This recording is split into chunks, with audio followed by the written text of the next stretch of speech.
Welcome to Northwest Profiles, a look at people, places, and events of interest in the inland Northwest.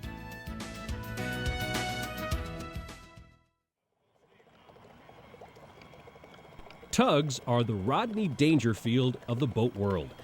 While they work hard for a living and move many of the things we use every day, few people pay tugboats any respect. Tugs are celebrated among these boating enthusiasts who have been building, judging, sailing, and admiring model tugboats for more than a decade. On a recent Sunday morning, members of the Spokane Model Boat Club hosted the 10th annual Pacific Northwest Model Tug Championships on the AVISTA Reflection Pond. This was a day for tugboats to shine. It could be a 2x4 with a motor on it, or it could be such a detailed, fine, museum quality boat. And they bring them here to see if they can't push the tugs through the course and do their stuff.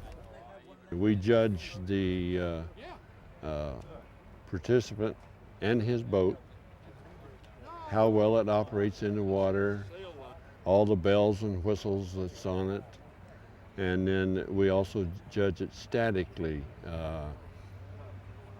The more points you get, that means the better your boat is. And some of these boats are museum quality. Of course, my boats that I have are more standoff scale. Get about 10 feet away, they look real good. Most of these model boats are small versions of vessels that actually sail or have sailed on the waters of the Pacific Northwest. Tugboats have long been used to move inland crops to international markets on the Snake and Columbia River. The Tidewater Barge Company is the largest inland barge line on the West Coast, and they sponsored these model tug championships. One of the finest local model boats belongs to Jack Shetter. She's the Miss Q. In television jargon, a miscue is a mistake. There are no mistakes here. This is one fine-looking tug. As you can see, he's getting things ready to go here. Got to build up a little steam and get it going. It's all steam operated, and the winches work forward and reverse. As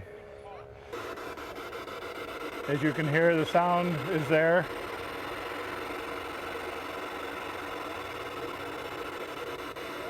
And rudder control. The Miss Q is a museum-quality boat.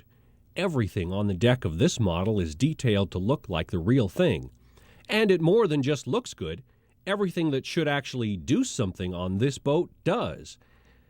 Okay, so maybe not everything on deck works. Take a peek into the wheelhouse and you'll see everything you would in a real boat. Radios, binoculars, speaking tubes, beds, mugs of coffee, and if a good cook could ever be found, you'd probably see a bowl of soup in there too. Okay, let's go inside. Okay, there's the guts of what makes it work. All the little black boxes are relays for the lights. You got water power, you got power to the motor, you got 6-volt power, you got sound power, and you've got the smoke power. So that's about what it is. It's a 7-channel radio. It's fairly powerful for a single propped boat. And maybe if you stick around long enough, you'll see it in the water and understand that it's fun. The challenges of this course are well planned to test how well a boat and its skipper function as a team. More than just a straight race to the finish line, each competitor is given a map marked with specific tasks to be completed along the way. When you're ready, Jack. 1, 2, 3. I'll let you steady it. Here we go. There she is. Control boxes are corralled to make sure no one accidentally or deliberately sends an errant signal.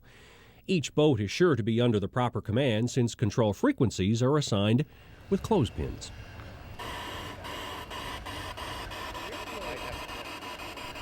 The model world, just like the real one, is full of hazards and dangers. On this pond, skippers need to be alert and watch for bobbing lighthouses, floating golf greens, and rocks. Oh, here comes Miss Q out of the harbor with the Tidewater Pioneer Fuel Barge.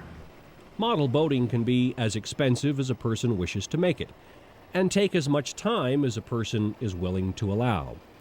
Some boats are ready-made, some are kits. The real art, though, comes in crafting a boat from scratch yourself, something the Miss Q skipper says took him More than 2 hours, that's all I ever admit to. Actually, it's a little over 2 years, and each piece on it is a model. And I had never done anything like this, so it was just sit down, think it out. For model boaters, it doesn't get any better than this. This is where the hours at the workbench pay off, and where pride and friendship are the cargo. The camaraderie with all my friends. You know, I have one of them come up and say, "Golly, Chief, you really built that nice. Look at that, that's good." And vice versa, I do the same thing, you know. And we share ideas. Gee, I didn't know how to do that. Will you show me how to do that? And it's just the melting together of all the guys. Here comes the Miss Q, gonna get rid of that nasty old barge. Looking good. To be a model boater, you have to be part engineer, part artist, and Part crazy. Part crazy. No, it's really very enjoyable. It's a very satisfactory hobby. It's the one thing I did, I used to build model airplanes, but these don't crash too often. And you can put a lot more effort into them, and they last a long time. This boat's 6 years old now. But I still added 4 more details. I've got still a list of 28 details that should be applied to it. Okay, here we go. Chief Parker's coming out of the harbor with his little Navy push tug. This is a speed demon, too. If the wind doesn't get him, he'll be in good shape. Of life and life on the water, Ella Wheeler Wilcox wrote, "One ship sails east and another west, while the self-same breezes blow. 'Tis the set of the sail, and not the gale, that bids them where they go. As the winds of the air are the ways of fate as we voyage along through life, 'tis the set of the soul that decides our goal, and not the storm and strife." That'll be about it for today, and have a good one, and see you on the water.